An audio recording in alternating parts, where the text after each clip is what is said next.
हरिओम। जन्माष्टमी के समय भी 9 दिन उत्सव मनाते हैं और दांडिया रास खेलते हैं। श्री कृष्ण की उपासना करते हैं, अलग अलग 9 रूपों में करते हैं।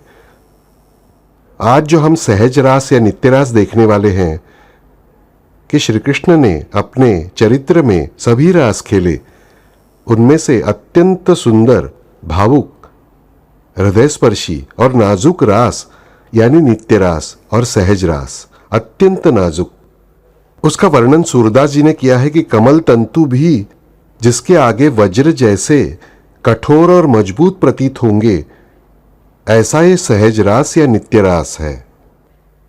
श्री कृष्ण के सभी अलौकिक चरित्र में ध्यान में आने वाली बात यह है कि श्री कृष्ण ये अत्यंत प्रेम विलापी हैं, प्रेमाभिलाषी है और केवल प्रेम काम है। भक्तों की भक्ति या प्रेम ही उन्हें प्रिय है।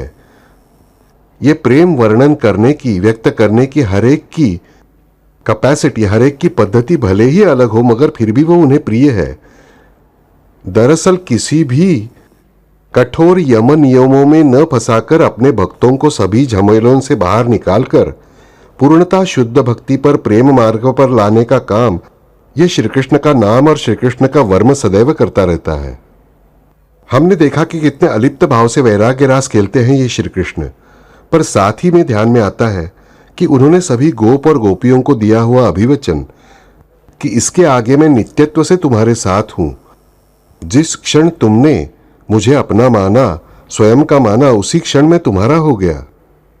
इस महत्वपूर्ण अभिवचन को ध्यान में लीजिए कि श्री कृष्ण का वचन क्या है कि जब जब मेरे भक्त मुझे अपना मानेंगे, उस क्षण वे मेरे हो चुके होते हैं।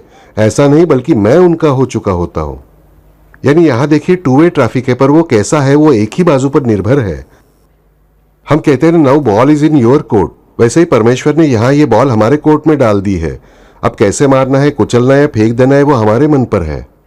गोप और गोपियों से विदा लेते समय जो श्री कृष्ण ने कहा, महाभारत के युद्ध के बाद अर्जुन से जो कहा और देहत्याग करते समय उद्धव से जो कहा, वो एक ही बात है कि जब जब मेरे भक्त पूर्ण मन से, किसी भी कामना के बिना, केवल प्रेम से मुझे अपना कहेंगे, उसी क्षण में उनका हो चुका होता हूं।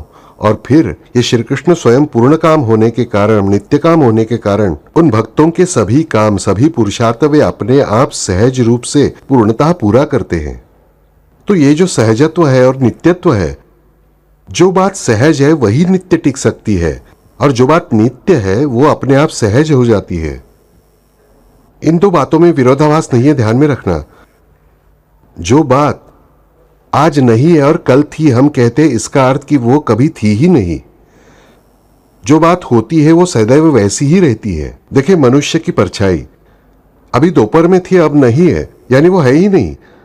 प्रतिबिंब अभी था, अभी दिखना बंद हो गया, यानी वो है ही नहीं। जो बात, अब कोई मनुष्य हमारे सामने मृत्यु को प्राप्त हुआ, चल बसा, उसका देह नहीं रहा, इसलिए क्या वो नहीं था? नहीं, उसका देह नहीं था। उसका जो जीवात्मा है, आत्मा है, वो नित्य है और इसीलिए वो है।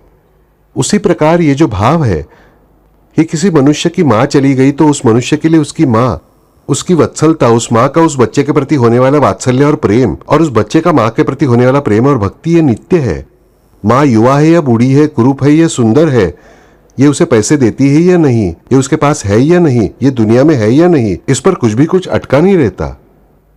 हम किसी नए घर में रहने जाते हैं और स्टेशन तक जाते समय हमें पहले 2-3 दिन कोशिश करके जाना पड़ता है, यानी रास्ता खोजते खोजते जाना पड़ता है। फिर कुछ दिनों बाद जब नित्य हो जाता है, आदत हो जाती है, तब हम आसानी से जाने लगते हैं। यानी व्यवहार की कोई बात जब हम नित्यता से करने लगते हैं, तब वो अपने आप सहज रूप से होने लगती है।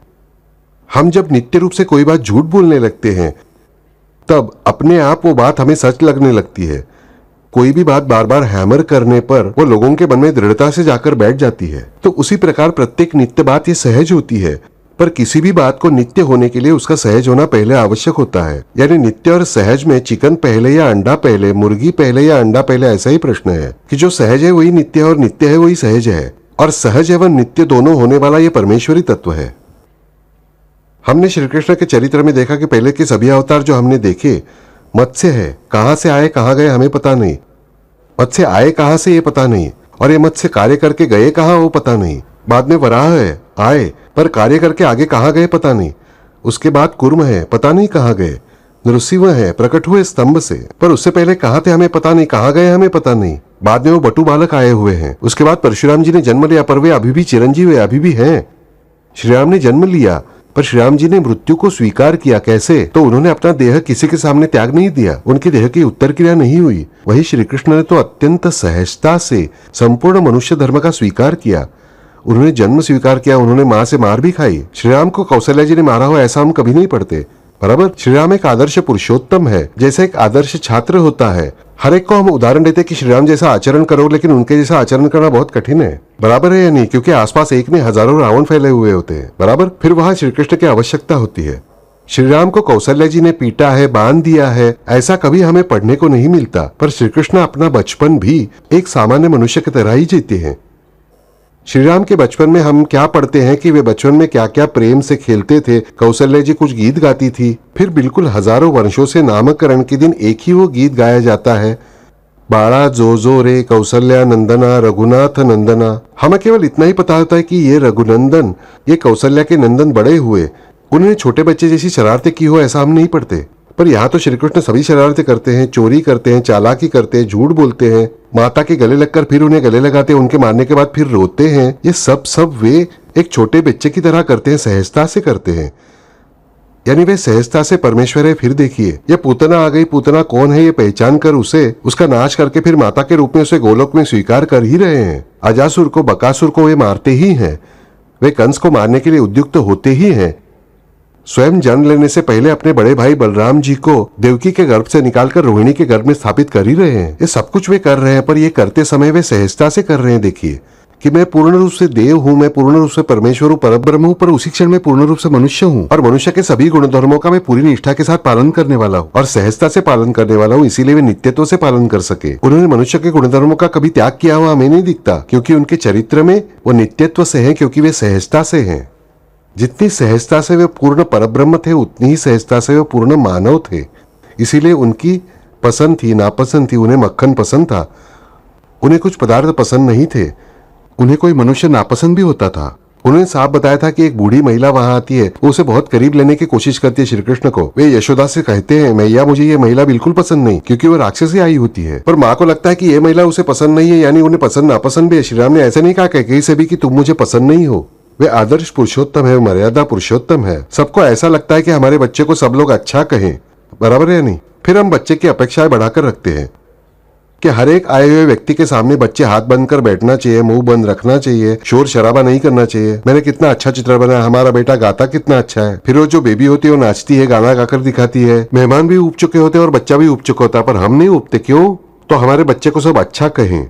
फिर बच्चे उससे एक ही बात सीखते हैं, मुझे लोगों को खुश करना है। आया हुआ हर एक व्यक्ति मुझे अच्छा कहे, यानी क्या? I am suppose to be capable to do whatever they want. दुनिया में एक सुंदर वाक्य कहा गया है कि I am not here in this world to live up to others expectations, but I am here in this world to live up to my own expectations. पर हम बच्चों को ये बात ही नहीं सिखाते। आदर्शवाद के बोझ तले हम उन्हें इतना दबा देते हैं कि उनकी अभिव्यक्ति ही नहीं हो पाती। लोग क्या कहेंगे, इस विचार से बचपन से ही हम हमारे बच्चे को हम दबा देते हैं, और फिर हमें बच्चे का विकास रुका हुआ मिलता है। बच्चे को दूसरे की सफलता से दुखी हुआ हम देखते हैं। ये पहली बात मेरे बच्चों के सामने आती है, वो है competition, neck to neck competition, और उसमें हारने की भावना होती है। जिस क्षण थोड़े मार्क्स कम मिलते हैं, उसी क्षण बच्चे के बजाय माँ के मन में हार जाने की भावना बहुत अधिक होती है। उस क्षण वास्तव में उसे ज्यादा जबरदस्ती करके बच्चे की मन की यह भावना निकाल देनी चाहिए और स्वयं के मन में आने ही नहीं देनी चाहिए। उसे बच्चे को सहजता से जीना सिखाना चाहिए, क्योंकि बच्चों को हम सहजता से जीने ही नहीं देते। इसका अर्थ बच्चे अनुशासनहीन बर्ताव करे, स्वैर बर्ताव करे, ऐसा बिल्कुल नहीं। पर बच्चों के बचपन संभालते समय एक महत्वपूर्ण बात मुझे सिखानी चाहिए कि तुम हर किसी की अपेक्षाओं के अनुसार मत जियो। हर एक को ऐसा पसंद है, फिर उसे वैसा ही बोलना चाहिए, कोई आवश्यकता नहीं है। जो योग्य है, जो उचित है, वैसे बच्चों को बर्ताव करना चाहिए। फिर सामने वाले व्यक्ति को भले पसंद आए ना आए, मैं उसका अपमान नहीं करूंगा, मैं उसे अपमानजनक तरीके से नहीं बताऊंगा, पर मैं वो नहीं करूंगा। ये जब हम बच्चों को सिखाएंगे, उनको टफ बनाएंगे, तब वे बच्चे किसी भी प्रसंग का सामना करने के लिए तैयार हुए होते हैं। पर बहुत बार हमने उन्हें इतना दबा कर रखा होता है आदर्शवाद के नीचे कि वे बच्चे आदर्श न बनकर अपाहिज बन जाते हैं, ये हीन भावना लेकर जीते हैं। जीवन भर बच्चों के मन में हीन भावना होती है कि मुझे लोग क्या कहेंगे, और लोग क्या कहेंगे, इससे मेरे जीवन का 90% हिस्सा मैंने खराब कर दिया होता है। मुझे आनंद व्यक्त करने की इच्छा होती है, मैं नहीं कर पाता। इसका अर्थ स्वैर बर्ताव या नीति छोड़कर बरते, ऐसा बिल्कुल नहीं है। पर पूर्णतः नीति से व्यवहार करके भी आदर्शवाद के बोझ को फेंक कर मैं सहजता से कैसे जीऊंगा, ये पहले मुझे बच्चों को सिखाना चाहिए। और श्री कृष्ण ने अपने चरित्र में छोटे बच्चों जैसा व्यवहार करके ये दिखा दिया है कि छोटा बच्चा जब सहजता से व्यवहार करता है, छोटे बच्चों के बचपन को जब कुचला नहीं जाता, वे सहजता से जीते हैं, तब वो सहजता नित्यत्व से उनके पूरे जीवन में आती है। बहुत से लोगों के मन में डर होता है कि क्या मैं ये कर पाऊंगा। हर एक काम करते समय मन में ये डर आता है कि क्या मैं ये कर पाऊंगा, क्योंकि बचपन से माँ ने कहा होता है ठीक से होगा ना तुमसे, ठीक से होगा ना तुमसे। माँ 10 बार प्रेशर देती रहती है, बेटे ठीक से लिखना, ठीक से लिखना। कोई आपका प्रेम दिखाने की जरूरत नहीं है, बच्चे को माँ का प्रेम पक्का पता होता है। भगवान से शांत चित्त से प्रार्थना कीजिए और एक बार बच्चे से कहिए ठीक से लिखना बेटा, वैसे भी कहने की जरूरत नहीं है, हमारे भगवान है ना हमारे साथ, तुम यकीनन ठीक से लिखोगे। माँ का ये व्यवहार ऐसा सकारात्मक होना चाहिए। पर माँ 4-4 बार पूछती है, तुम लिखोगे ना, ठीक से लिखोगे ना, डायग्राम ठीक से बनाओगे ना, तुम अमुक करोगे ना। और आने के बाद जैसा पोस्टमार्टम किया जाता है पेपर का, तुमने क्या किया, तुमने ये क्यों किया, तुमने वो क्यों किया, बच्चे को कोई खुशी बची नहीं रहती। बच्चे को बेसब्री से इंतजार होता है कि अब वार्षिक परीक्षा समाप्त हुई, मई महीने में मैं क्या करूंगा। पर इस प्लान पर माँ कभी विचार करती नहीं दिखती, बल्कि आने के बाद सबसे पहले ये सारे पेपर ऐसे हुए, अब अगले साल ठीक से पढ़ाई शुरू करना। बच्चे ने उसी क्षण नहीं ये उत्तर मन में ठान लिया होता है। ये बहुत अहम बात है कि बच्चे को हम बचपन से सहजता से जीने ही नहीं देते, इसलिए आगे चलकर बच्चे सहजता से व्यवहार नहीं कर पाते। और इसीलिए हर एक स्थान पर मेरे मन में डर उत्पन्न होता है कि क्या मैं ये कर पाऊंगा। क्यों नहीं हो पाएगा। छोटे बच्चे को बिजली के बटन को हाथ नहीं लगाना चाहिए, मुझे मंजूर है, पर बच्चे बड़े हो गए तो उन्हें खेलने दो ना, उन्हें खोलकर देखने दो ना कि बटन कैसा है, क्या है, भीतर क्या जोड़ा है। क्या इतना नुकसान होगा हमारा, मैं हूं ना पास में खड़ा। बच्चों को कंदील बनाना है बना दे दो, खराब करने दो थोड़ी सी चीजें, कुछ बिगड़ता नहीं। थोड़े से बांस कागज खराब हुए, क्या बिगड़ा। आलोचना मुझे नहीं करनी चाहिए। क्या बनाया है तुमने, पड़ोस के बच्चे ने देख कितना अच्छा बनाया है, तुम्हें कुछ आता ही नहीं, ऐसा कहा कि बच्चे के मन में हीन भावना उत्पन्न हो गई। मैंने बच्चे के जीवन की सहजता निकाल ही दी। और ये सहजता निकालने का काम बाकी कोई नहीं करता, माँ बाप ही करते रहते हैं, ध्यान में रखना। यानी हर एक बच्चे के मन में हीन भावना उत्पन्न हम माँ बाप ही करते रहते हैं, इसलिए मुझे पहले सहजता अपने जीवन में लानी चाहिए। बच्चा नादानी करेगा ही, बच्चा मस्ती करेगा ही, बच्चा शोर शराबा करेगा, मेरी बात कभी कभी सुनने वाला ही नहीं है। ये मुझे स्वीकार करके फिर उसे मारना चाहिए। बात नहीं मानी तो 2 चपत जरूर मारनी चाहिए, पर मुझे पता होना चाहिए कि ये बच्चा ऐसा बर्ताव करेगा तो ही वो बच्चा है। आदर्श रूप से बर्ताव करने वाले बच्चे हम देखते हैं, ये आदर्श बर्ताव करने वाले बच्चे आगे चलकर भविष्य में पूरी तरह असफल हुए होते हैं। और बचपन में मस्ती मजा हुड़दंग मचाने वाले बच्चे बहुत आगे बढ़ते हुए भविष्य में हम देखते हैं, क्योंकि उनमें कॉन्फिडेंस आ गया होता है, आत्मविश्वास का अभाव नहीं होता। और आदर्श बच्चे उस बोझ के नीचे रहकर अपना आत्मविश्वास खो बैठते हैं, मुझे ये करके नहीं चलेगा। जीवन में जब सहजता है तभी आत्मविश्वास है, ध्यान में रखना। साधारण सी बातें देखिए कि ये मेरी उंगली है, इस उंगली का ऐसे मुड़ना ये उस उंगली का धर्म है, यानी सहजता है। यदि ये किसी कारण से सख्त हो गई तो मुझे पीड़ा होती है, क्यों, क्योंकि उसकी सहजता चली जाती है, इसलिए। यानी मेरे जीवन में पीड़ा कब उत्पन्न होती है, जब मेरा धर्म चला जाता है तब, यानी मेरी सहजता चली जाती है तब। यानी पीड़ा का मूल कारण हर एक के जीवन का ये अधर्म होना, यानी सहजता का चला जाना ये है, ये बात ध्यान में रखिए। इसलिए सहजता की रक्षा करना ये अत्यंत महत्वपूर्ण बात है। और श्री कृष्ण भगवान ने स्वयं की बाल लीलाओं से ये दिखा दिया है कि सहजता कैसी होनी चाहिए और मुझे सहजता की कैसे रक्षा करनी चाहिए। मैंने पहले एक सुंदर कथा बताई थी श्री कृष्ण के बचपन के बारे में, कि सभी गोपियां एक बार शिकायत करने जाती है यशोदा मैया से। बहुत शिकायतें करती है, कैसा है तुम्हारा नंदन, ये तुम्हारा बेटा ऐसा है, हमारे घर आकर मक्खन खाता है, दही खाता है, मलाई खाता है, सब कुछ तोड़फोड़ देता है, ऊपर से इतने सारे मित्रों को लेकर आता है। अरे मैंने उसे कितना समझाया पर वो सुनता ही नहीं, मैंने उसे कितना मारा पीटा बांध कर रखा, कुछ नहीं होता, तुम्हारा तुम देख लेना, हम नहीं जानते। बिल्कुल जोरदार झगड़ती होंगी शायद। यशोदा मैया बेचारी सात्विक है, वे शांति से सुन लेती है। गोपी तुम ऐसा क्यों नहीं करती, तुम ऐसी जगह पर क्यों नहीं छुपा कर रखती, ऐसे कहीं पर छुपा कर क्यों नहीं रखती, कहीं भीतर ऐसी जगह पर। वे सभी सोच में पड़ जाती है। यशोदा तेरी बात सच है, पर यदि ऐसी जगह पर छुपा कर रखा तो उसे मिलेगा नहीं ना। कितना भाव है देखिए कि वो कंप्लेन कर रही है, पर साथ ही में वे ऐसा भी चाहती कि वो ऐसा करे। माता पिता का भाव ये होना चाहिए कि मेरा बच्चा थोड़ी बहुत शरारत अवश्य ही करे, थोड़ी बहुत मस्ती करनी ही चाहिए, पड़ोसी के बच्चे के साथ 2-4 चपाट लगाकर भागकर आना चाहिए, फिर आप सामना कीजिए ना, उसके माता पिता का कुछ नहीं बिगड़ता। उसके लिए गलती हुई कहकर उनसे क्षमा मांगे, कोई फर्क नहीं पड़ता। पर बच्चों को बुद्धू बनाकर मत रखना, इसका अर्थ बच्चों को गुंडा बनाओ ऐसा नहीं है, मवाली बनाओ ये भी कहने का मेरा अर्थ नहीं है। पर बच्चों को सहजता से अभिव्यक्त होने दीजिए। और ये सहजता श्री कृष्ण की बाल लीलाओं में हम पूरी तरह सीखते हैं। ये श्री कृष्ण का सहज धर्म बाल लीलाओं से जारी रखा है। वही उन्होंने फिर देखिए गोकुल से मथुरा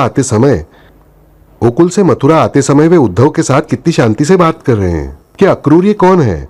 तो अक्रूर ये वसुदेव जी के भी चाचा हैं, शूरसेन के चचेरे भाई हैं। वे मेरे दादाजी हैं, उनसे उसी नाते से बरतते हुए उन्हें कोई उपदेश आदि नहीं देते और सहजता से बातें करते हुए अक्रूर का मन पूरी तरह बदल देते हैं। यानी वे सहजता से उनके पोते बनकर उनके साथ व्यवहार कर ही रहे हैं और उतने ही सहजता से उनके साथ मैं परब्रह्म हूँ, जगत गुरु हूँ, ये भी ध्यान में रखकर उनके मन में परिवर्तन ला रहे हैं। उसके बाद वे कंस के पास जाते हैं, कंस को मारते हैं। कंस को जितनी सहजता से वे मारते हैं उतनी ही सहजता से दोनों हाथ झाड़ते हुए श्री कृष्ण बाहर आ जाते हैं। कोई अपने नाम का जय जयकार कर रहा है या नहीं? कुछ नहीं। छोटे बच्चे की तरह वे बलराम जी से क्या कहते कि बलराम दाऊ मुझे भूख लगी है, हम अभी के अभी कारागार में जाकर मां से जिद करेंगे। देखिए यहां तो सहजता है। छोटे बच्चे को समझ आता है कि मैंने बहुत समय से कुछ खाया नहीं, मुझे भूख लगी है। 13 वर्ष के बालक हैं, उन्हें भूख लगने ही वाली है। वे सहजता से भूख को महसूस कर रहे हैं। भूख के लिए माँ के पास दौड़े चले जाते हैं। साथ ही माँ की इतनी वर्षों की भूख इनके ध्यान में परब्रह्म के रूप में कि जिसने बच्चे को एक बार भी दूध नहीं पिलाया है, उस बच्चे को देखने के बाद माँ के मन में 13 वर्षों बाद भावना उमड़ आने वाली है उस बच्चे को दूध पिलाने की, उस बच्चे को कुछ देने की, उस बच्चे को खिलाने की। वो भूख भी उन्हें लगी हुई है, ध्यान में रखिए, उतनी ही सहजता से। यानी जितनी सहजता से उन्होंने बाल लीलाओं का गुणधर्म दिखाया कि मुझे भूख लगी है, उतनी ही सहजता से उन्होंने माता का गुणधर्म पहचाना कि उन्हें किसकी भूख होगी और इसीलिए वो भूख एक ही पल में दोनों भूख मिटा रही है, ध्यान में रखना। पर ये कितनी सहजता से हो रहा है, यानी कृत्रिमता से नहीं हो रहा है, ध्यान में रखना। ये महत्वपूर्ण बात फिर दूसरी बार घटित होती है। उग्रसेन जी यानी श्री कृष्ण के नाना जी है, देवकी जी के चाचा जी हैं। वे श्री कृष्ण से कहते हैं श्री कृष्ण अब मैं वृद्ध हो गया हूँ, तो अब तुम राज्य संभालो। श्री कृष्ण कहते हैं कि आप मेरे नाना जी हैं, आप इस राज्य के राजा हैं, आप धर्मशील हैं, आप न्यायशील हैं, इसीलिए आपका ही राज्य करना योग्य है। बहुत बड़ा लेक्चर दिया है श्री कृष्ण ने नाना जी को। और जिस पल उग्रसेन जी राजा बनने के लिए अपनी अनुमति देते हैं उसी क्षण श्री कृष्ण नाच उठे हैं खुशी से। देखिए फिर से उन्होंने स्वयं के सहज धर्म का स्वीकार किया कि मेरे नाना जी का राजारोहण है, मेरे नाना जी ने मेरी बात मानी। छोटा बच्चा कैसे अपने घर में नाना जी से जिद करता है कि मुझे खिलौना ला कर दीजिए, नाना जी नहीं कहते और हाँ लाकर दूंगा तुझे, ये गुस्से में कहते, फिर भी बच्चा खुशी से नाचता है कि मुझे लाकर देंगे। उसी तरह उग्रसेन जी ने जब स्वीकार किया उसी पर लेक्चर देने वाले श्री कृष्ण रुक गए और फिर छोटे बालकृष्ण खुशी से नाचते हुए कहते हैं वाह कितना अच्छा लगा नाना जी, मुझे बहुत खुशी हुई, अब आप मुझे क्या देंगे बताइए। तब उग्रसेन जी उनसे कहते हैं तुम्हें जो चाहिए वो मिठाई इस मथुरा में है, मथुरा आज भी मिठाई के लिए मशहूर है, ध्यान में रखिए। श्री कृष्ण कहते हैं नाना जी मुझे बाकी कुछ भी नहीं चाहिए, मुझे मेरी माँ के हाथों से बना सिर्फ मक्खन का लड्डू खाना है। देखिए कितना सौंदर्य है, कितना सौंदर्य है, क्योंकि यहाँ सहजता है और ये नित्यत्व है इस सहजता की, इस परब्रह्म के पास कि सहज रास खेलते खेलते अत्यंत सहजता से लीला करते करते वे सभी को इस सहजता के मार्ग पर लाकर रख देते हैं। जरा सोचिए, साधारण सी बात है, एक नाना जी है, एक नाती है। अपना नाती कितना श्रेष्ठ है ये नाना जी ने देखा है कि वो कंस जैसे, चाणूर जैसे राक्षसों को मार रहा है। यानी उनके बारे में इन नाना जी के मन में कैसा भाव उत्पन्न होगा, तो पूज्य भाव उत्पन्न हुआ है कि नाती भी है और मुझसे महान भी है। पर श्री कृष्ण सहजता से बड़प्पन को किनारे कर देते हैं। बड़प्पन का काम करके भी वे नाना जी से नाती की तरह ही पेश आते हैं, कितनी सहजता से देखिए। और ये सहजता है इसीलिए वहां आनंद है। श्री कृष्ण के चरित्र में हमें संपूर्ण संहार देखने के बाद भी हमेशा आनंद और प्रेम की प्राप्ति क्यों होती है, क्योंकि हर एक स्थान पर श्री कृष्ण ने यह सहज रास खेला है, पूरी तरह सहजता लाई है इसलिए। उसके बाद हमने पीछे जो प्रसंग देखा था कि दुर्वास मुनि द्रौपदी के यहाँ आते हैं, हमने उस समय पीछे कोई दूसरा रास खेलते समय की बात की थी, पर कौन सा रास खेलते समय विचार किया था? दुर्वास मुनि द्रौपदी की कथा किसे याद है? नोट्स बनाने वाले लोग नहीं ना भूल गए, यानी कोई भी घर जाने के बाद फिर से नोटबुक पढ़ता नहीं। तो ये जो श्री कृष्ण है उनका हमने ये रूप देखा कि दुर्वास द्रौपदी के पास आए हुए हैं और परीक्षा लेने के लिए उन्हें दुर्योधन ने भेजा है कि हम सभी भक्तगण, वो शिष्य लेकर आया है 50-60 सैकड़ों कि हमें भोजन कराओ, और भोजन नहीं कराया तो द्रौपदी की खैर नहीं कि दुर्वास ऋषि उसकी दुर्गति कर देंगे। द्रौपदी को वह आसरा किसका? उस कृष्णा को आसरा केवल श्री कृष्ण का। वे नामस्मरण करती है, उन्होंने थाली दी हुई है पर थाली में भोजन हो चुका है, धोने के बाद उसे पुनः उपयोग में नहीं ला सकते। वे गुहार लगाते श्री कृष्ण से कि मेरी लाज रखने वाले केवल तुम ही हो। सहजता से उनके मुख से हर बार केवल नाम बाहर आता है, सिर्फ श्री कृष्ण का ही। वे अन्य किसी से भी गुहार नहीं लगाती। भरी सभा में भी वे सबसे लड़ती है, उनसे गुहार नहीं लगाती, वे धृतराष्ट्र को खरी खरी सुनाती है। विदुर जी को खरी खरी सुनाती है कि तुम्हारा न्याय नीति शास्त्र सब चूल्हे में डालो। इन शब्दों में वह स्पष्ट कहती है कि तुम्हारा केवल वन्ही वर्धयत यानी आग में जलाने लायक ही तुम्हारा नीति शास्त्र है। नीति की अनीति हो रही है तब भी तुम कुछ नहीं कर सकते। ये विदुर जी से कहने का साहस केवल द्रौपदी जी का है, ध्यान में रखना। वे किसे गुहार लगाते हैं? भीष्म पितामह से भी नहीं, वो अपने पति से भी नहीं, वे केवल श्री कृष्ण से गुहार लगाती है, अत्यंत सहजता से। हर बार हमें जैसे ठोकर लगने पर हम तुरंत सहजता से कहते ओ माँ, ये सहजता है। इसीलिए मातृ प्रेम ये श्रेष्ठ प्रेम क्यों है? तो किसी भी भाषा में देखिए, चोट लगने पर ओ माँ कहना ही चाहिए, बराबर। और चोट लगने के बाद सहजता से वेदना में बाहर निकलता है वो ओ माँ। ये सहजता है, वो सहजता इस कृष्णा में है, द्रौपदी में है, याज्ञसेनी में है कि वे श्री कृष्ण को पुकारती हैं और उसी सहजता से श्री कृष्ण दौड़ कर आते हैं। जितनी सहजता से भक्त की पुकार, उतनी ही सहजता से परमेश्वर का दौड़ते हुए आना। जितने नित्यत्व से भक्त द्वारा स्मरण परमेश्वर का, उतने ही नित्यत्व से परमेश्वर भक्त का स्मरण करते हैं, ध्यान में रखना। हम जब कहते हैं कि परमेश्वर हमें याद नहीं करते, तब हम उनका स्मरण बीच बीच में भूल चुके होते हैं, ये याद रखना। यहाँ द्रौपदी के पुकारते ही श्री कृष्ण भगवान दौड़ते हुए आते हैं। कहाँ द्वारका, कहाँ चारुवन, बहुत दूर है, पर फिर भी श्री कृष्ण को कोई फर्क नहीं पड़ता। कहीं भी मेरे भक्तों के लिए मैं कभी भी कहीं भी दौड़ कर आता हूँ, ये उनके द्वारा दिया गया अभिवचन सदैव संभाला है। उसी क्षण श्री कृष्ण भगवान आते हैं और द्रौपदी से उल्टा कहते हैं, अरे मुझे ही भूख लगी है। अकाल में 13वां महीना कि उन्होंने बुलाया इन्हें भोजन की आपूर्ति हो इसलिए, और उल्टा ये परमात्मा कितने नटखट है देखिए, वे कहते हैं अरे मुझे ही भूख लगी है, कुछ तो खाने को दो। द्रौपदी गुस्सा होती है, जैसे किसी भाई बहन के झगड़े में कैसा होता है, वैसे ये बहन भाई से चिड़ी हुई है कि मैंने आपको बुलाया मेरी मदद के लिए और आप ही खाना मांग रहे हो। अरे देख तो सही जाकर, कुछ तो मिलेगा, तो उस थाली को तो देखो सही। द्रौपदी जाती है तो उसमें एक कण लगा होता है। उस कण को देखकर श्री कृष्ण कहते, देखो इस कण को तुमने मुझसे छुपा कर रखा था ना। कृष्णा कहती है, अरे सब कुछ आप ही का है, संपूर्ण जो कुछ भी है वो आपका ही है, फिर इस कण की क्या बात। वो कण, श्री कृष्ण उनसे कहते कि तुम्हारी उंगली से मेरे अधरों पर लगाओ। वो बहन अपने लाडले भाई को ममता से वो कण खिलाती है। उसी क्षण अत्यंत सहजता से श्री कृष्ण का पेट भर जाता है। श्री कृष्ण को डकार आती है, और जिस क्षण श्री कृष्ण को डकार आती है उतनी सहजता से बिना खाए पिए दुर्वासा और मंडली को डकार आना शुरू हो जाती है। वो रुकती ही नहीं है, नित्यत्व से जारी रहती है। आया ध्यान में? यहाँ कृष्ण कारस्थान है कि उन्हें जो करना था एक ही घटना से दोनों स्थानों पर सहजता और नित्यत्व से, और उसी क्षण वे द्रौपदी को वचन देते हैं कि इससे आगे मैं तुमसे नित्य तृप्त रहूंगा, मैं तुमसे कभी भी कुछ नहीं मांगूंगा। दुर्वास को नित्यत्व से डकारे दी और इसे नित्यत्व से तृप्ति दी, ध्यान में रखिए। ये सहजता और नित्यत्व, ये सहज रास और नित्य रास जो श्री कृष्ण के जीवन में जगह जगह मुझे प्रतीत होता है, ये श्री कृष्ण द्रौपदी जी को यह अभिवचन देकर मुक्त नहीं होते। मैं वचन देकर मुक्त हो गया ऐसी वृत्ति नहीं है, बल्कि उस वचन को उन्होंने जीवन भर निभाया है। हम द्रौपदी का अंत देखते हैं कि ये 5 पांडव और द्रौपदी और धर्म का कुत्ता साथ निकलते हैं। सबसे पहले द्रौपदी स्खलन होकर गिरती है, फिर धर्म और पांडवों के प्रश्न उत्तर भी हमें पता है। पर फिर भी एक बात याद रखिए कि जिस क्षण द्रौपदी स्खलन होकर प्राण त्याग कर देह त्यागती है, उसी क्षण उन्हें ले जाने के लिए साक्षात रुक्मिणी माता और श्री कृष्ण आए हुए हैं। यानी भले ही किसी भी क्षण उनके भोगों के अनुसार उन्हें आगे किसी भी योनि को भोगना हो, फिर भी उनके स्वागत के लिए, उस जीवात्मा के स्वागत के लिए श्री कृष्ण भगवान ने अपना देह धर्म नहीं छोड़ा, यानी अपना गुणधर्म नहीं छोड़ा है। उसके बाद सहदेव गिरते हैं, फिर नकुल गिरते हैं, फिर अर्जुन गिरते हैं। अर्जुन को उन्होंने हमेशा वचन ही दिया हुआ है कि तुम्हें मुक्ति ही नहीं, जब जब मैं हूं, जब जब मैं आऊंगा तब तुम्हें मेरे साथ आना ही है। और ऐसे सभी भक्त जिन्हें मुक्ति चाहिए ही नहीं, हमें सायुज्य चाहिए, सामीप्य चाहिए, सालोक्य चाहिए, आप जहां होंगे वहां हम सदैव होंगे ही, हमें जीवन मुक्ति नहीं चाहिए, हमें आपके साथ सदैव आना है। इसलिए अर्जुन को रिसीव करने आने का प्रश्न ही कहीं नहीं उठता, क्योंकि नित्यत्व से उनके साथ ही रहने वाले कहीं भी हो। पर द्रौपदी का अभिवचन वे निभाते हैं।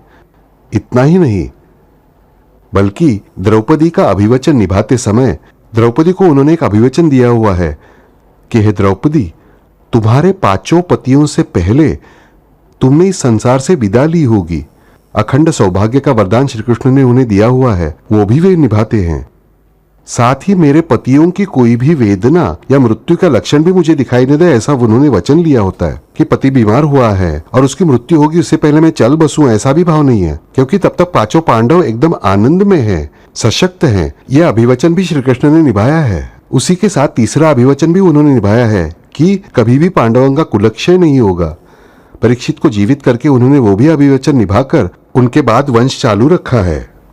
इतना ही नहीं, उन्होंने जो 5 वचन दिए थे, चौथा वचन भी उन्होंने निभाया है कि हे याज्ञसेनी, कि जब तुम ये देह त्याग दोगी तब तुम्हारा देह अपने आप कपूर की तरह जलकर पुनः यज्ञ में उन्मिलित हो जाएगा। उसके अनुसार द्रौपदी का देह पुनः कपूर की तरह जल गया है और वो अपने आप विलीन हो गया है। वो भी वचन उन्होंने निभाया है। और 5वां वचन कि द्रौपदी ने जब 5 लोगों से विवाह करना तय किया, उन्हें समझ नहीं आ रहा था। 5 पांडवों ने कुंती ने कहा था, तब श्री कृष्ण से उन्होंने वचन मांगा कि मैं क्या करूं। श्री कृष्ण ने कहा कि तुम इन 5 से सच में विवाह करो, पर इन 5 से विवाह करने से मैं अनीतिवान तो नहीं बन जाऊंगी ना? नहीं, बल्कि 5 महापतिव्रताओं में तुम्हारी गणना होगी। और उसके अनुसार वास्तव में अहल्या, द्रौपदी, सीता, तारा, मंदोदरी तथा इस प्रकार उनके मन का डर पूरी तरह से निकालकर उन्होंने उसे 5 पतिव्रताओं में स्थान दिया है, अत्यंत सहजता से। और हम सभी को भी सहजता से द्रौपदी मान्य हुई है। 5 पतियों की पत्नी होकर भी पतिव्रता के रूप में मान्य हुई है, अत्यंत सहजता से। पर इसके लिए ध्यान में रखने योग्य बात यह है कि द्रौपदी ने श्री कृष्ण की आज्ञा का पालन किया। उन्होंने नीति नियमों का हौवा खड़ा नहीं किया उनके सामने। कोई बड़ा हौवा नहीं खड़ा किया कि हे श्री कृष्ण, 5 पतियों से विवाह करना एक गलत बात है। सर्वधर्मान परित्यज्य मामेकम शरणम व्रज, ये केवल द्रौपदी और अर्जुन के पास ही था। अर्जुन से उन्होंने कहा था कि शिखंडी के आड़ से तुम भीष्म को मारो। अर्जुन ने निस्संदेह मारा है। अर्जुन से कहा था कि आज रात शिविर में मत सोना, तुम्हारे स्थान पर तुम्हारे 5 बच्चों को सुलाना। अर्जुन ने प्रश्न नहीं पूछा, तुमने कहा, मैंने माना। सर्वधर्मान परित्यज्य मामेकम शरणम व्रज, तो परमेश्वर क्या कह रहे हैं कि सभी धर्मों का, सभी नीति नियमों का विचार छोड़ दो और मैं जो कह रहा हूं वही सुनो। पर कल कोई भी मनुष्य उठेगा और आपसे कहेगा कि मैं भगवान हूं, इसलिए आप मैं जो कहूं वही सुनना और वो अनिति हो तो मत सुनना। उसके लिए वो परमेश्वर है, इसका यकीन होना ये नित्य आवश्यक बात है। सहजता से जो उतरता है वो है परमेश्वर के प्रति विश्वास। कृत्रिमता से जो दिलाया जाता है वो परमेश्वर के प्रति विश्वास नहीं है। जहां जादू करके दिखाया जाएगा वो परमेश्वर नहीं, क्योंकि परमेश्वर का मूल गुणधर्म क्या है? नित्यानंद, चिदानंद, यानी क्या? सत्यत्व, ऋतत्व, यानी क्या? तो नित्यत्व और सहजता। हमने अभी देखा कि सहजता न हो तो वेदना है, सहजता है तभी आनंद है। इसीलिए कल कोई यदि किसी का भी वाक्य कहे कि सर्वधर्मान परित्यज्य मामेकम शरणम व्रज, तो बेवकूफ की तरह उसके पीछे नहीं जाना है। उससे पहले उन परमेश्वर की सहजता और नित्यत्व का मुझे सहजता से विश्वास होना चाहिए। सहजता से, यह अत्यंत आवश्यक बात है। और जिस सहजता से द्रौपदी को दिए हुए 5 अभिवचन श्री कृष्ण ने निभाए हैं, वही हमें दिखा सकता है कि यह सहजता और नित्यत्व उनके पास है हर एक प्रसंग में। इसके पश्चात उसके पहले का एक प्रसंग हमें याद आता है श्री कृष्ण के जीवन का, जो किसके संदर्भ में है? तो ये श्री कृष्ण अपनी बुआ से मिलने गए हैं। छोटे हैं। बुआ का जो लड़का है उसका वजन एकदम विचित्र है और उसके बारे में जो लोगों ने भविष्यवाणी की हुई है कि ये वसुदेव जी के पुत्र द्वारा मारा जाएगा। अपनी बुआ से मिलने जाते हैं तो बुआ छिपा कर रखती है बालक को। शिशुपाल है वो। बुआ से ये लगातार आग्रह करते, बुआ मुझे बालक को देखना है, मुझे बालक को देखना है। बुआ डर जाती है। उन्हें प्रेम है भांजे से और भांजे के केशवत्व का पूर्ण यकीन है। अंत में श्री कृष्ण उन्हें वचन देते हैं कि एक ध्यान में रखना कि जब तक ये 100 गुने नहीं करता तब तक मैं इसे कभी भी इस पर अस्त्र तक नहीं उठाऊंगा, इसे कोई शाप भी नहीं दूंगा। कितना बड़ा वरदान दिया है श्री कृष्ण ने। हम प्रत्येक को ये वरदान दिया है। पिछली बार मैंने आपसे कहा था कराल राज देखते समय कि 1 से 95 ये परमेश्वर गिनते हैं, 95 से 100 श्री कृष्ण शिशुपाल से गिनवाते हैं। श्री कृष्ण उससे कहते हैं, श्री कृष्ण शिशुपाल से कहते हैं, शिशुपाल तुम ये जो अपमान करते हो सभी का, तो ये तेरा 91वां गुना हुआ, 92वां हुआ, 93वां हुआ, 94वां हुआ। शिशुपाल क्या गर्जना करता है, अरे 94 की बात छोड़, मैं गिनता हूं। तुम नालायक हो, 95वां, तुम ऐसे हो, 96वां, 97, 98, 99, 100। श्री कृष्ण गिन ही नहीं रहे हैं, गिन रहा है खुद शिशुपाल। और चक्र अपने आप जा रहा है सहजता से, और सहजता से शिशुपाल का नाश कर रहा है। पर श्री कृष्ण ने कुछ भी नहीं किया है। उन्होंने 100 आंकड़े गिने नहीं, गिने किसने? शिशुपाल ने। ध्यान में रखने की बात है कि यह सहजता हर एक स्थान पर श्री कृष्ण की, परमेश्वर की हमारे लिए होती है। जिस सहजता से हम गलतियां करते हैं उसी सहजता से परमेश्वर हमें गलतियों की सजा नहीं देते, बल्कि गलतियां सुधारने का हमें अवसर देते हैं। अत्यंत सहजता से देते हैं, पर हम उन्हें टालते रहते हैं। हम उन हुई गलतियों के बारे में किसी और को या परिस्थिति को दोष देते रहते हैं और वही सहजता चली गई। क्योंकि सहजता में असत्य कभी हो ही नहीं सकता। जिस क्षण अपनी हुई गलती के लिए मैं स्वयं को जिम्मेदार न मानकर दूसरों को या परिस्थिति को जिम्मेदार ठहराने की कोशिश करता हूँ या प्रारब्ध को जिम्मेदार ठहराने की कोशिश करता हूँ, उसी क्षण क्योंकि वो असत्य आ गया, असत्य आया यानी सहजता चली गई, सहजता गई यानी परमेश्वर द्वारा सहजता से स्वीकार किया गया मेरी गलती सुधारने का गुणधर्म चला गया। फिर वहां मुझे अपने ही 94, 95, 96, 97, 98 गिनने पड़ते हैं, अन्यथा वो जिम्मेदारी मेरी नहीं है, सहजता से परमेश्वर गिनने वाले हैं और उन्हीं को चिंता होगी कि इसके 100 कभी पूरे न हो। ये ध्यान में रखना। इसलिए वे बार बार आकर कहते रहते कि तेरे 100 निकट आ गए बच्चे, अब तो बुद्धि का स्वीकार कर, पर हमें वो बुद्धि नहीं आती क्योंकि हमने असत्य का स्वीकार किया होता है, हमने सहजता को त्याग दिया होता है। तो ये जो परमेश्वर की लीला है, ये श्री कृष्ण की जो लीला है, वो सारी लीला जिस सहजता से हुई उसी सहजता से हमारे अंतरंग में उतरनी चाहिए। फिर परमेश्वर की यह सहजता नित्यत्व मेरे मन में, मेरे शरीर में, मेरे प्रारब्ध में, मेरे भूतकाल में, भविष्य काल में और वर्तमान काल में कैसे आ सकेगा, उसका भी कोई मार्ग होना चाहिए। उसका एक ही मार्ग है, वो नामस्मरण का और कर्म योजना का। कि परमेश्वर ने जो कहा है कि सभी फलों की आशा त्याग कर तुम कर्म करते रहना। ध्यान में रखना, जिस क्षण मैं कर्म की आशा करता हूं उसी क्षण मैंने अपने पैर पर कुल्हाड़ी मार ली होती है। गोरखनाथ जी के कहे अनुसार जो जो आशा वो आपदा। मनुष्य ने आशा की कि वहां आपदा यानी संकट आ ही गया, आशा छोड़ देनी चाहिए। मैं कर्म करने वाला, उसका फल परमेश्वर को जो देना है वो परमेश्वर देंगे ही और वो मेरे लिए अच्छा ही होगा। मजला आवडो अथवा नावडो, तुझे इच्छिसी तेची घडो, हेची मागिता न अवघडो जीभ माझी। मेरे मन में ये भाव हमेशा होना ही चाहिए। जिस क्षण मैं सतत कर्म करते रहने का तय करूंगा और कर्म करता रहूंगा, उसी क्षण कर्मफल की जिम्मेदारी परमेश्वर ने सहजता से स्वीकार की होती है और इसीलिए मुझे कर्म भी सहजता से प्राप्त होता है। मुझे कर्म के लिए मैं हमेशा कहता हूं कि मैं 100% प्रयत्न करता हूं, तब मुझे 10% चीजें मिलती हैं, क्योंकि मैंने अपने जीवन की सहजता खो दी होती है। फिर मुझे अपने जीवन में सहजता कायम रखनी हो तो सहज रूप से परमेश्वर का नामस्मरण, नित्य रूप से परमेश्वर का नामस्मरण, सहजता से और नित्यत्व से कर्म करते रहना, इन दो ही बातों की आवश्यकता है। कर्म का कारण क्या है और कर्म का फलित क्या होगा, ये खोजते बैठने की मेरी जिम्मेदारी नहीं है। सांस मैं लेता हूं और बाहर छोड़ता हूं, मेरी हृदय क्रिया चल रही है। मैं उलझता हूं क्या उस झंझट में, कैसा चल रहा है हृदय, चल रहा है या नहीं चल रहा है, अपनी नाड़ी लगातार देखता हूं क्या, नहीं देखता हूं नाड़ी लगातार। यदि मैं अपनी नाड़ी देखता रहा तो मैं पागल हो जाऊंगा एक दिन, बराबर। आपके लिए सबसे महत्वपूर्ण बात है कि आपकी हृदय क्रिया चलती रहना। क्या आप नाड़ी पकड़कर बैठे रहते?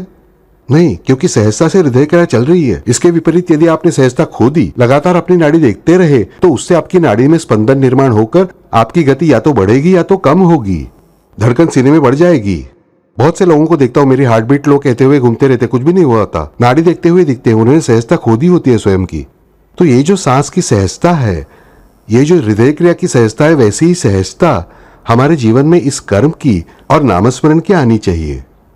जिस क्षण में मेरे भगवान का सद्गुरु तत्व का नामस्मरण निरंतर जारी रखूंगा, नित्यत्व से चालू रखूंगा, तभी उसमें अपने आप सहजता नित्यत्व उत्पन्न होगा और वही मेरे प्रारब्ध का क्षय करने के लिए पर्याप्त होगा। एका जनार्दनी भोग प्रारब्धाचा परी हरिकृपे त्याचा नाश आहे। हरिकृपा से, हरि शब्द का दूसरा अर्थ कौन जानता है? हरि यानी नारायण, पर हरि यानी मरकट, हरि यानी बंदर। क्या है ना, हम हमेशा अपने पंचमुख हनुमत कवच में कहते हैं ना, ओम हरि मरकटाय स्वाहा, यानी हमें ऐसा लगता है कि हरि का मरकट है इसलिए। नहीं, वैसा नहीं है। हरि मरकट, हरि शब्द का दूसरा अर्थ मरकट है। मरकट यानी बंदर नहीं। मरकट आदि ये शब्द मूल वाचक है कपि शब्द के। क यानी ब्रह्म, क यानी जल, क पिबंती इति कपि ही, कि जो ब्रह्म प्राशन कर सकता है वो कपि। आया ध्यान में? तो उस कपि को हम फिर अलग अर्थ में बंदर कहे, मरकट कहे, वानर कहे, कुछ भी कहे, पर वो कपि है और वो हरि मरकट है। तो हरि शब्द का अर्थ है कपि। आया ध्यान में? तो ये जो हरि है, इन हरि का नामस्मरण जब हम करते हैं, एका जनार्दनी भोग प्रारब्धाचा परी हरिकृपे त्याचा नाश आहे। पर हरिकृपा कैसी होती है? तो हरि ये क पिबंती इति कपि है। ये मुझे ध्यान में लेना चाहिए कि संपूर्ण ब्रह्म को जो प्राशन कर सकता है, ब्रह्मांड को वज्रपुच्छ से घेर सकने वाले हनुमान जी की तुलना ब्रह्मांड में कहीं नहीं मिलती। लाल सूर्यमंडल को आंखों से देखकर उसे निगल गए, बढ़ते बढ़ते बढ़ते भेद दिया शून्य मंडल को। आया ध्यान में? ये कपि कैसे, ध्यान में रखना। रामायण की सबसे बड़ी चतुराई है ये कपि, ध्यान में रखना। श्री राम के सामने हाथ जोड़कर दास बनकर खड़े हैं, फिर रामेश्वर के रूप में वे स्वयं ही पूजा स्वीकार कर रहे हैं, फिर हनुमंतेश्वर के रूप में पास खड़े हैं ही, यानी हनुमंतेश्वर के रूप में वे ही हैं, पर जिनका नाम हनुमान जी वे भी वे ही हैं, दास भी वे ही और मालिक भी वे ही। जिस क्षण मेरे मन में यह भावना उत्पन्न होगी कि मैं परमेश्वर का दास हूं, मैं परमेश्वर का भक्त हूं, मैं परमेश्वर का ही हूं और परमेश्वर मेरे ही हैं। हनुमान जी ने जो उत्तर दिया है कि तुम कौन हो, तो देह भावे तव दासोस्मि, शरीर भाव से मैं आपका दास हूं, मनोभावे तव भक्तोस्मि, मैं आपका भक्त हूं, और भाव भावयम, मैं और आप एक ही हैं। इसे ध्यान में रखना। जब एक एक सीढ़ी उतरते हुए मैं जाता हूं, और ये तीनों सीढ़ियां कपी की सीढ़ियां हैं, इन कपी की तीनों सीढ़ियों का वर्णन सुंदर रूप से आता है रामदास जी के ही भीमरूपी महारुद्रा स्तोत्र में। इन 3 सीढ़ियों को कपी कैसे खेलते हैं, यही कपी जो स्वयं ही परमेश्वर के रूप में खेल रहे हैं, वही भक्त के रूप में खेल रहे हैं, वही परम शिव हैं, वही भक्त के रूप में राम है, वे ही राम पुनः परमेश्वर बने हुए हैं। उन परमेश्वर के भक्त के रूप में वही परम शिव हनुमान जी के रूप में है। यानी यही परमेश्वर दास और भक्त का खेल कितनी सहजता से खेल रहे हैं। देखिए रामदास जी के भीमरूपी महारुद्रा स्तोत्र में सुंदर 2-3 पंक्तियां आती हैं। हम उनको हमेशा अनदेखा करते हैं कि ये केवल उनका वर्णन होगा। हम श्लोक क्या कहते हैं, भीमरूपी महारुद्रा, यह महारुद्र हैं। भीमरूपी महारुद्रा वज्र हनुमान मारुति, वानरी अंजनी पुत्रा रामदूता प्रभंजना, महाबली प्राणदाता सकड़ा उठवी बळे, सौख्यकारी दुःखहारी दूत वैष्णव गायका, दीननाथा हरिरूपा सुंदरा जगदंतरा, दीननाथा हरिरूपा सुंदरा जगदंतरा, दीननाथा हरिरूपा सुंदरा। आया ध्यान में, दीननाथा हरिरूपा सुंदरा जगद अंतरा।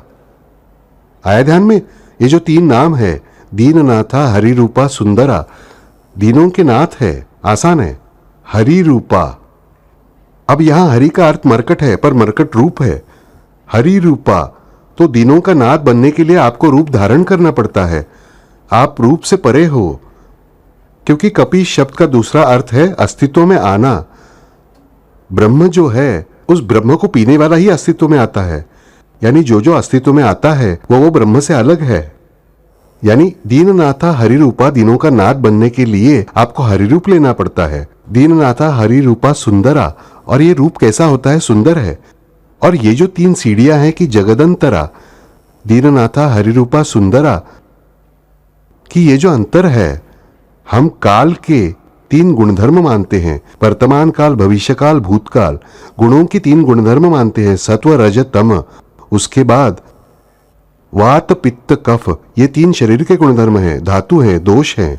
उसके बाद और कुछ 3 क्या पालन करते हैं हम, सत्व रज तम हो गया। उसके बाद उत्पत्ति स्थिति लय। उसके बाद और 3 क्या पालन करते हैं हम, वे 6 हैं। और 3 बातें बहुत सारी है, उनमें से एक तो कोई बाहर आनी चाहिए। नहीं, वे अष्ट सिद्धियां हैं, 8 हैं वे। Ganga Yamuna Saraswati, very good, I am very happy with it. तो गंगा यमुना सरस्वती, इन 3 नदियों के नाम हम हमेशा लेते रहते बराबर।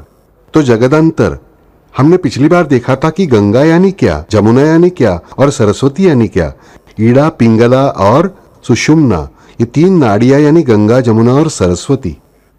इन 3 नाड़ियों को जो कंट्रोल करते हैं, यानी प्राणों को जो कंट्रोल करते हैं, वे हैं महाबली प्राणदाता, सकड़ा उठवी बड़े। इन तीनों का जो अंतर है, इन्हें जगदंतर कहा जाता है। ये जगदंतरा है, यानी उससे भी परे हैं। यानी यहां आपसे रामदास जी कह रहे हैं कि जो प्राणों का नियमन करता है, जो प्राणों पर योग क्रिया से कंट्रोल प्राप्त करता है, वही जो है वो इन 3 स्टेजेस से आगे जाता है और परमेश्वर से ऐक्य स्थापित करता है, परमेश्वर का ही होकर रहता है। और ये घटित कराने के लिए ये लीला है, जो परम शिव है वे परमेश्वर है, उनके भक्त श्रीराम है। वे श्रीराम जो परमेश्वर है, उनके पुनः ये परम शिव हनुमान जी के रूप में है।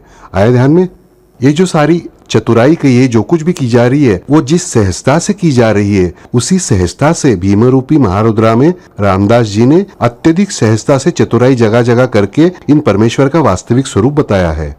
और हर बार क्या कहा है, आप नामस्मरण करो। रामदास जी ने हर बार एक ही बात कही है, हरि मुखे मणा। नामदेव जी ने भी यही कहा है, हर एक हरिपाठ में वही बताया गया है।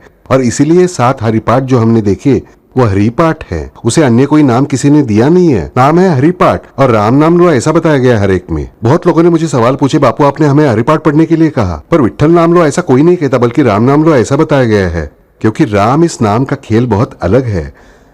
ये एक खेल श्री कृष्ण ने नहीं खेला। हमने श्री कृष्ण की सभी बातें देखी, पर एक खेल श्री कृष्ण ने नहीं खेला। वो कौन सा?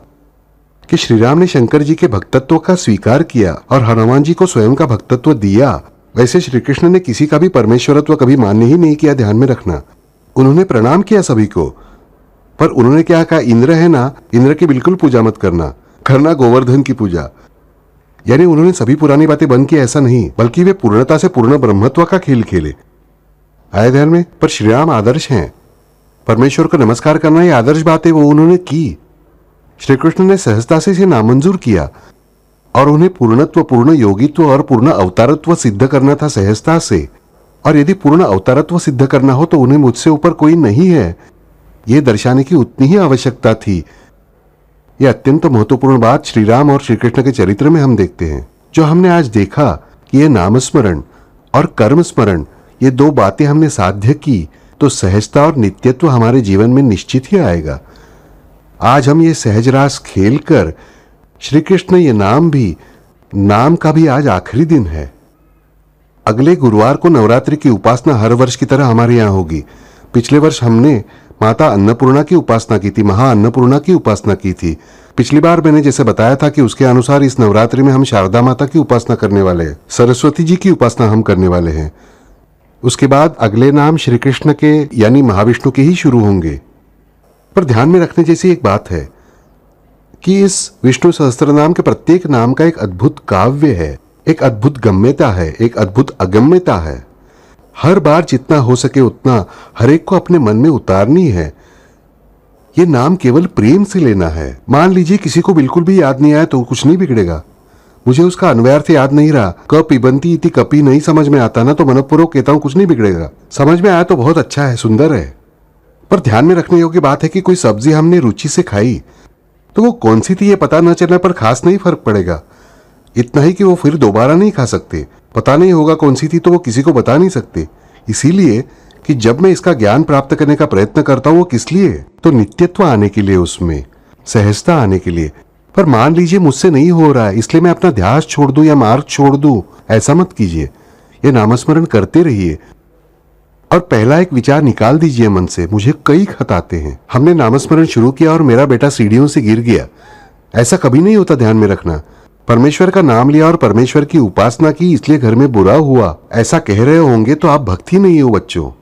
परमेश्वर के कारण कुछ बुरा नहीं होता। मैं मेरे प्रारब्ध का क्षय करता हूँ। भगवान के किसी रूप ने आपकी मदद नहीं की होगी, ठीक है, पर इसका अर्थ ये नहीं कि उन्होंने आपको संकट में डाला। ये विचार मन से निकाल देना चाहिए, तभी सहजता से मेरा नामस्मरण होता रहेगा। ये नामस्मरण करना है। आज आखिरी दिन है श्री कृष्ण नाम का। हमें इस चतुर्विव की उपासना करनी है। हमने जो चतुर्विव देखा था श्री कृष्ण का, ओम नमो भगवते वासुदेवाय, ओम नमो भगवते संकर्षणाय, ओम नमो भगवते प्रद्युम्नाय, ओम नमो भगवते अनिरुद्धाय। तो आज हम इस चतुर्विव की उपासना करने वाले हैं। पर ये चतुर्विव के 4 मंत्र अलग न कहकर ओम श्री श्री कृष्णाय, आया ध्यान में? ओम श्री श्री कृष्णाय वासुदेवाय संकर्षणाय प्रद्युम्नाय अनिरुद्धाय नमो नमः। ओम श्री श्री कृष्णाय वासुदेवाय संकर्षणाय प्रद्युम्नाय अनिरुद्धाय नमो नमः। ओम श्री श्री कृष्णाय वासुदेवाय संकर्षणाय प्रद्युम्नाय अनिरुद्धाय नमो नमः। ओम श्री श्री कृष्णाय वासुदेवाय संकर्षणाय प्रद्युम्नाय अनिरुद्धाय नमो नमः। ओम श्री श्री कृष्णाय वासुदेवाय संकर्षणाय प्रद्युम्नाय अनिरुद्धाय नमो नमः। ओम श्री श्री कृष्णाय वासुदेवाय संकर्षणाय प्रद्युम्नाय अनिरुद्धाय नमो नमः। ओम श्री श्री कृष्णाय वासुदेवाय संकर्षणाय प्रद्युम्नाय अनिरुद्धाय नमो नमः। ओम श्री श्री कृष्णाय वासुदेवाय संकर्षणाय प्रद्युम्नाय अनिरुद्धाय नमो नमः। ओम श्री श्री कृष्णाय वासुदेवाय संकर्षणाय प्रद्युम्नाय अनिरुद्धाय नमो नमः। हरि ओम।